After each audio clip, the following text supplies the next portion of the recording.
तो good morning. आज हम लोग नया यूनिट स्टार्ट कर रहे हैं, रैंडम वेरिएबल या स्टैटिक्स के नाम से है M3 का। ठीक है, तो सबसे पहले हम लोग बात करें कि रैंडम वेरिएबल क्या होता है। तो a real value function defined on a simple space is called random variable या वेरिएट। ठीक है, एग्जाम्पल की बात करें कि ये परफेक्ट डाई है ना, डाई की बात करें, अगर डाई को अगर हम थ्रो करते हैं है ना, तो क्या होगा, उस पे ये 6 नंबर रहते हैं ना डाई पे, 1 2 3 4 5 6। तो वो जो एक्स को हम लोग डाई को जो थ्रो करेंगे तो उसकी प्रोबेबिलिटी क्या होगी, इस 6 में से कोई ना कोई एक आएगा, वो परफेक्ट अगर डाई है तो। ठीक है, तो वही कह रहा है कि यहाँ पे फॉलोइंग प्रॉपर्टी होगा कि x takes only a set of discrete values, है ना, ऐसा आएगा, या तो इसके कुछ नंबर्स आएंगे, या the value which x take depend on the क्या चांस वैल्यूज इतना। अब इसमें भी प्रोबेबिलिटी अलग भी हो सकता है, ठीक, 1 आने का, 2 आने का, स्पेसिफिकली अलग अलग है ना। तो विद देयर प्रोबेबिलिटी 1/6 और एक का 1/6 रहेगा probability, is called the probability distribution of variate x. और इस 1/6 को ही क्या बोलेंगे हम लोग, प्रोबेबिलिटी डिस्ट्रीब्यूशन इसका एक्स। ठीक है ना। बात करें हम लोग कि हम लोग को यहाँ पर दो टाइप का पढ़ना है, ठीक है, रैंडम वेरिएबल, कि if a random variable takes a finite set of value, है ना, अगर फाइनाइट रहता है, फिक्स है उसकी वैल्यूज, तो उस केस में क्या होगा, वो क्या कहलाएगा, डिस्क्रीट वेरिएट कहलाएगा। और अगर जो random variable takes an infinite number of uncountable value, अब इस बार हम लोग काउंट नहीं कर पाएंगे, अनकाउंटेबल रहेगा, तो उस केस में हम लोग क्या बोलेंगे उसको, कंटिन्यूअस। ठीक है, तो बात करें हम लोग की यहाँ पर कि कोई भी जो भी प्रोबेबिलिटी होता है ना, तो सम ऑफ प्रोबेबिलिटी जो होता है P of x equal to होता है 1। ठीक है, किसी की भी प्रोबेबिलिटी हम लोग बात करेंगे तो टोटल का प्रोबेबिलिटी कितना होगा, 1। तो दो चीज हम लोग को यहाँ पर देखना है, मीन या एक्सपेक्टेड वैल्यू, और दूसरा है वेरिएंस। तो पहला फॉर्मूला है E ऑफ x, मीन के लिए xi और pi, जो x एक नंबर दिया रहेगा और उसके रिस्पेक्टेड जो fx या p ऑफ x आएगा वो कहलाएगा डिस्क्रीट के लिए। और कंटिन्यूअस की बात करेंगे तो इसमें लिमिट आ जाएगा minus infinity to infinity x into p x d x. अब इसमें x का मल्टीप्लाई करके और पूरे को ऐड इंटू करके और फिर उसका इंटीग्रेशन निकाल देना, ये रहेगा किसके लिए, कॉन्टिन्यूअस के लिए। फिर इधर बात करें वेरिएंस, तो सिग्मा स्क्वायर एक्स आई माइनस म्यू, ये म्यू क्या है, म्यू जो है यही है ना, मीन। ठीक है, म्यू क्या है, मीन या एक्सपेक्टेड वैल्यू। तो x को म्यू में से मतलब मीन में से माइनस करके उसका स्क्वायर कर देंगे और इनटू में fx, ठीक है, वो हो जाएगा डिस्क्रीट के लिए। फिर कंटिन्यूअस में बात करेंगे तो सेम वैसा ही रहेगा, बस यहाँ पे इंटीग्रेशन। बात समझ में आ रहा है, डिस्क्रीट और कंटिन्यूअस में एक ही अंतर है, वहां पे क्या रहेगा, काउंटेबल रहेगा और यहाँ पे अनकाउंटेबल रहेगा। ठीक है, उसका लिमिट फिक्स रहेगा, इसलिए डायरेक्ट जो है i to n जितना भी है, 5 नंबर है तो 5 बार उसका इंटू करके और सबको प्लस कर देंगे। इस केस में क्या होगा, वैसे ही करेंगे इंटू, लेकिन यहाँ पर इंटीग्रेशन इसके लिए, कंटिन्यूअस के लिए।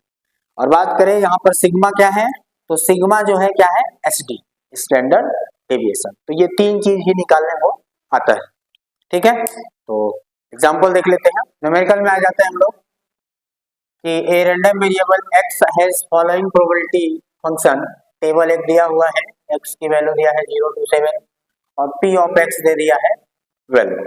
हम लोग को फाइंड करना है, find the value of k, evaluate p is px is less than और इक्वल टू 6 और यहाँ पे x इज ग्रेटर देन और इक्वल टू 6 और यहाँ पे है x की वैल्यू फाइंड करना है 0 से 5 के बीच का।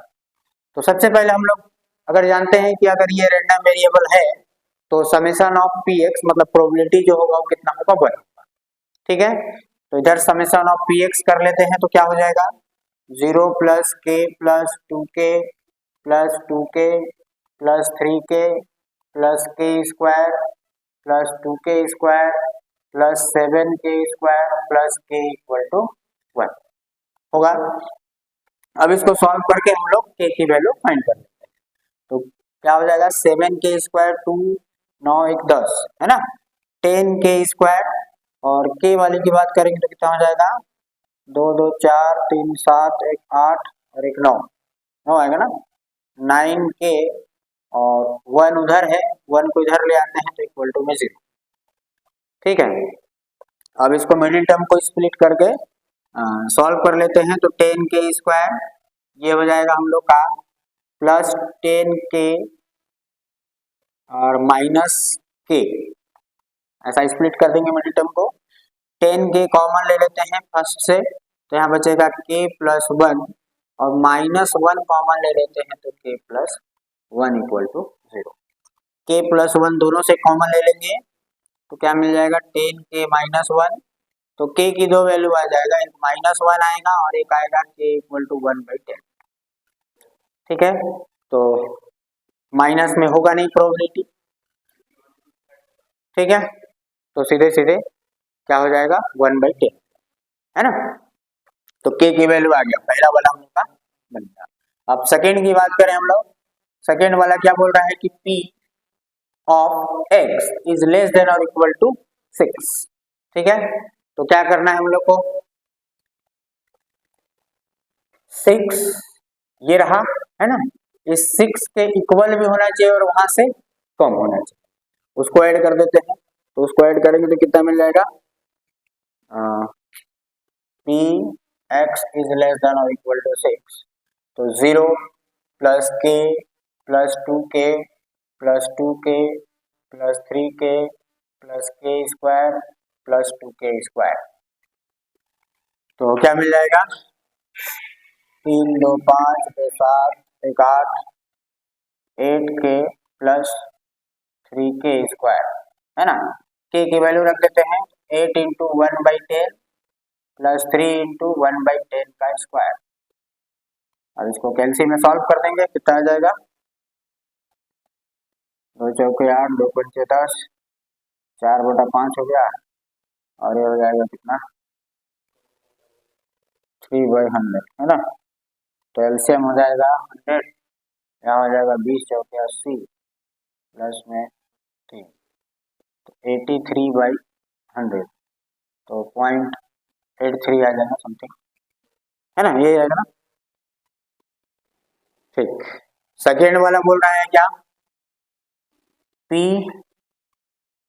x is equal to greater than 6, तो इक्वल और ग्रेटर ये दोनों रहेगा, तो 2k² plus 7k² plus k, तो कितना हो जाएगा 9k² और प्लस k, तो k की वैल्यू फिर से रख देते हैं 9 इंटू 1/100 हो जाएगा और यहाँ पे 1/10 हो जाएगा, 100 एलसीएम ले लेते हैं तो हो जाएगा 9 प्लस 10 10 जा 100 10, तो 19/100 कितना आ जाएगा 0.19 है ना, 0.19 हो गया। अब एक चीज और बोला है क्या, थर्ड नंबर है ना, थर्ड बोला है x की वैल्यू हम लोग को लेना है क्या 0 to 5 के बीच का, तो ये 0 है और ये 5 है ना, तो ये यहाँ तक है ना, तो क्या हो जाएगा p 0x5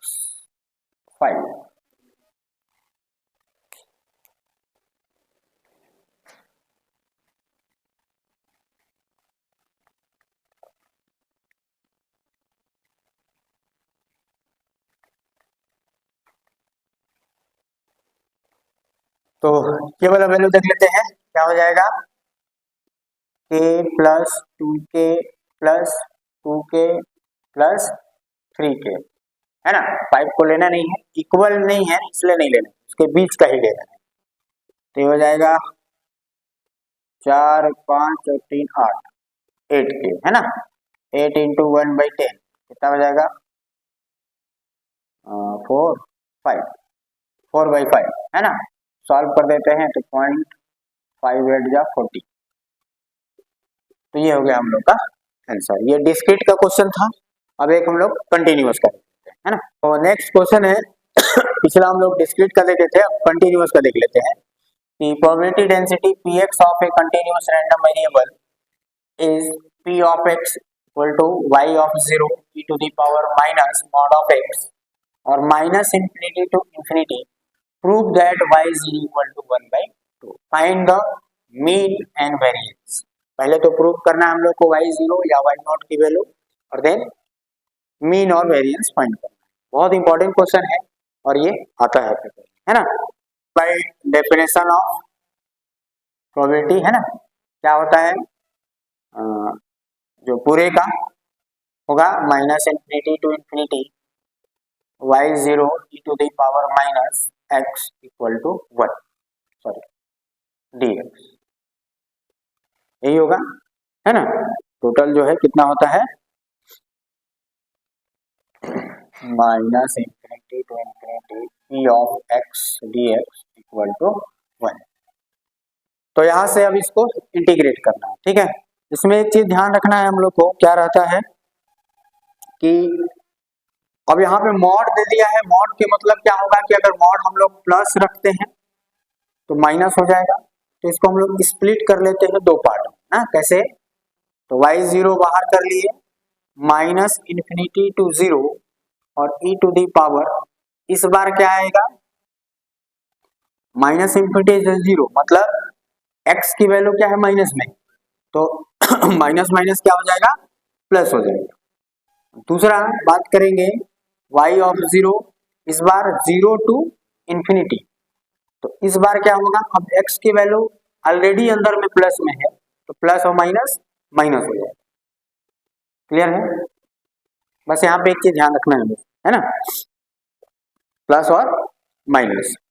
अब इसको सॉल्व करते हैं इंटीग्रेशन करके, तो y ऑफ 0 इसका इंटीग्रेशन हो जाएगा e to the power x और माइनस इंफिनिटी टू 0, यहाँ भी y0 और e to the power minus x upon में -1 और 0 टू इंफिनिटी।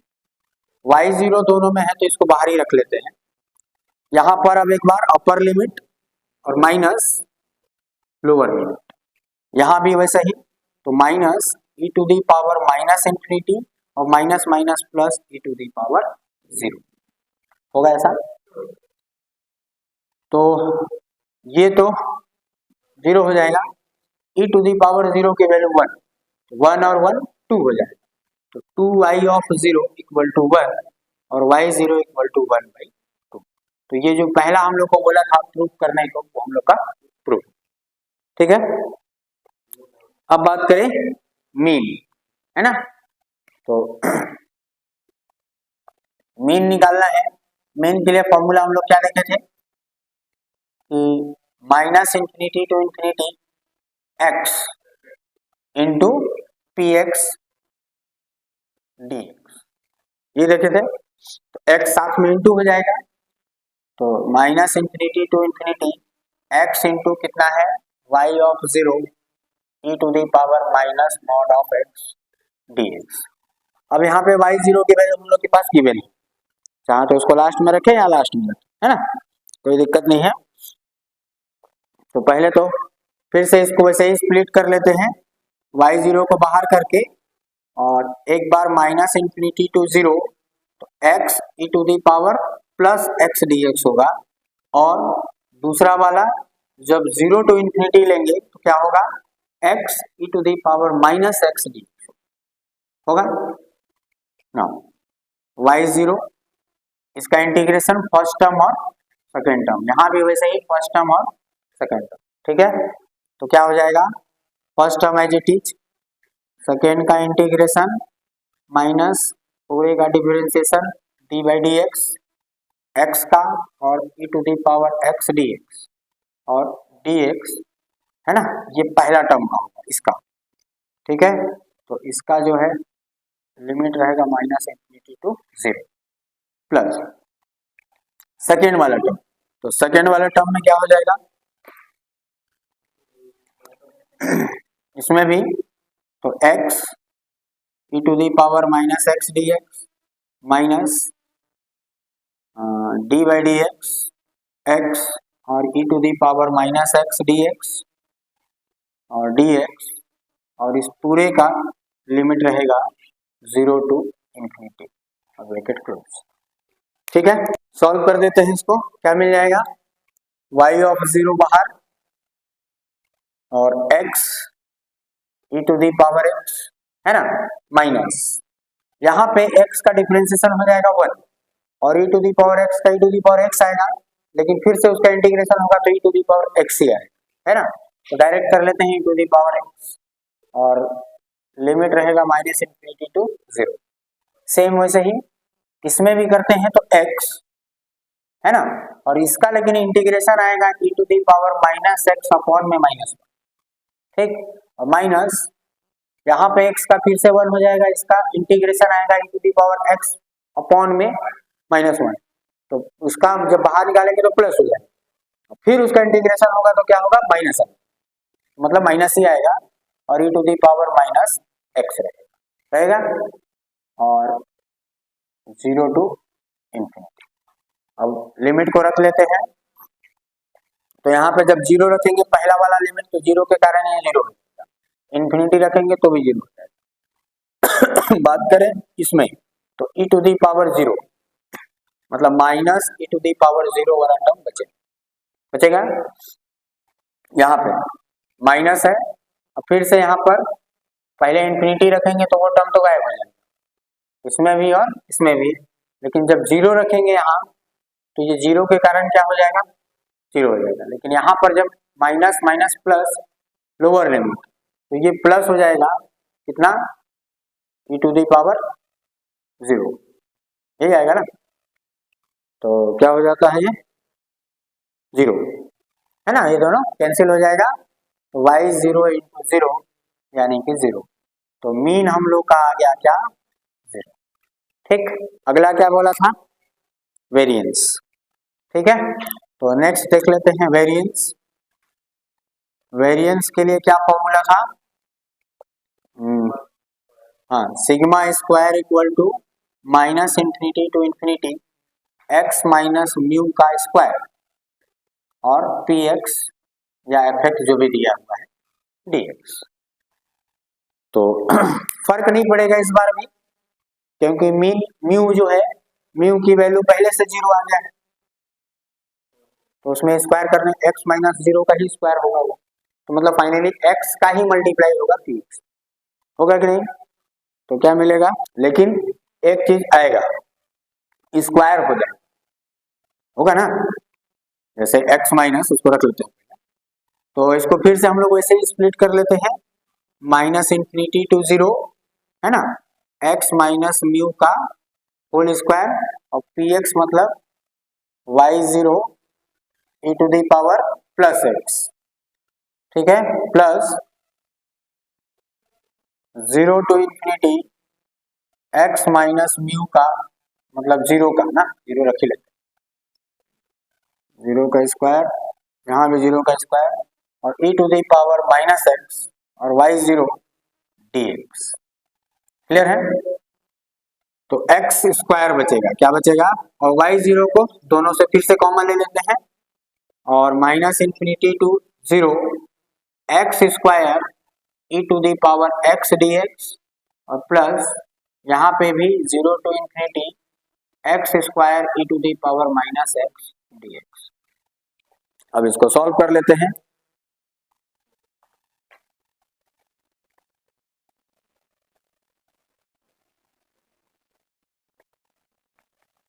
तो फिर से फर्स्ट टर्म और सेकेंड टर्म वाला रूल लग जाएगा, है ना। तो y0 बाहर, क्या हो जाएगा इसमें, first term as it is, second का इंटीग्रेशन डायरेक्ट करते चलेंगे, है ना। तो e to the power x minus x square का डिफरेंशिएशन 2x हो जाएगा और इसका e to the power x होगा, ठीक है। और इसके लिए लिमिट रहेगा हम लोग का माइनस इन्फिनिटी टू 0 प्लस यहाँ पे एक्स स्क्वायर, इसका हो जाएगा e to the power minus x upon में माइनस 1 और माइनस यहाँ पर आएगा 2x और e to the power minus x upon में माइनस 1 dx, ठीक है ना। और लिमिट 0 टू इन्फिनिटी। अब सॉल्व कर लेते हैं। अच्छा y0 इंटू में है ना, ठीक है, y0 इंटू में लेंगे तो क्या मिल जाएगा, y0 ब्रैकेट के अंदर, इसमें अगर लिमिट रखेंगे तो ये पूरा जीरो हो जाएगा, क्योंकि x के जगह में जीरो रखेंगे और e के पावर इन्फिनिटी रखेंगे तो भी जीरो हो जाएगा, तो उस टर्म को गायब ही कर देते हैं। -2 को बाहर कर लेते हैं, तो -2, अब फिर से इसमें फर्स्ट टर्म और सेकेंड टर्म लग जाएगा, तो इसमें आ जाएगा क्या, x और e to the power x, फिर माइनस x का डिफरेंशिएशन हो जाएगा 1 e to the power x dx होगा, और माइनस इन्फिनिटी टू 0 हो गया यहाँ तक। इसकी बात करें यहाँ भी, अगर हम लोग इन्फिनिटी रखते हैं तो भी 0, 0 रखेंगे तो भी 0, तो माइनस को बाहर ले लेते हैं, -2 को, तो माइनस माइनस प्लस आ जाएगा, तो ये पहला वाला हो गया, +2 बाहर यहाँ से, फिर से अंदर में x e to the power -x बचेगा, फर्स्ट टर्म सेकेंड टर्म उसमें मिला रहेगा, ठीक है, तो x e to the power -x upon में -1 और माइनस इंटीग्रेशन x का डिफरेंशिएशन हो जाएगा 1 होगा, 1 और e to the power -x upon में -1 dx और 0 टू इन्फिनिटी। डायरेक्ट भी कर सकते हो, कोई दिक्कत नहीं है, ज्यादा है ना, अगर तुमसे अच्छे से बनता है तो डायरेक्ट। अब यहाँ पे फिर से अगर देखो, यहाँ पर लिमिट को रखेंगे 0 और इन्फिनिटी को, तो फिर से ये वाला टर्म 0 हो जाएगा, ठीक है, वैसे ही यहाँ भी ये वाला टर्म 0 हो जाएगा, लेकिन 2 को साथ में रखना है, तो -2 को साथ में लेगा तो +2 हो गया, और e to the power x का इंटीग्रेशन हो गया e to the power x, अब इसमें माइनस इन्फिनिटी टू 0, यहाँ भी -1 बाहर निकल गया तो +2 और e to the power -x का माइनस आ जाएगा, ऐसा आएगा इंटीग्रेशन। सॉल्व कर लेते हैं, तो y0 2 e to the power 0 minus e to the power minus infinity, यहाँ पर -2 को सामने कर लो तो क्या हो जाएगा, e to the power minus infinity और minus e to the power 0, है ना, हाँ, y0 इक्वल टू ये 1 बचेगा, तो 2 ये गायब हो जाएगा, -2 ये गायब हो जाएगा, माइनस माइनस प्लस ये वाला बचेगा ना, ठीक है, तो 4y0, 4y0 का मान क्या था, 1/2, तो क्या हो जाएगा 2, तो वेरिएंस कितना आ गया हम लोग का, वेरिएंस मतलब कि सिग्मा स्क्वायर कितना आया 2। अब यहीं पे अगर मान लो SD पूछ देता है, स्टैंडर्ड डेविएशन, है ना, स्टैंडर्ड डेविएशन SD पूछ देता है तो क्या हो जाता है सिग्मा, तो सिग्मा क्या, √/, अब √2 की वैल्यू जो भी होगा उसका क्या आ जाएगा, ठीक है, तो thank you, like and subscribe.